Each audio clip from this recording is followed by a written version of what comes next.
You ask Tiger to solve. This deals with linear equations with one unknown. The final result is t equals 31/12. Let's solve it step by step. Simplify the expression. Expand the parentheses. Multiply the coefficients. Simplify the arithmetic. Swap sides.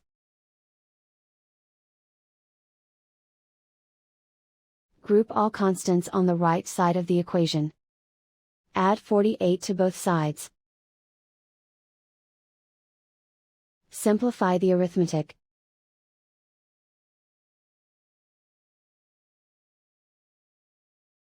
Isolate the t. Divide both sides by 96. Simplify the fraction. Find the greatest common factor of the numerator and denominator. Factor out and cancel the greatest common factor. And so the final result is t equals 31/12.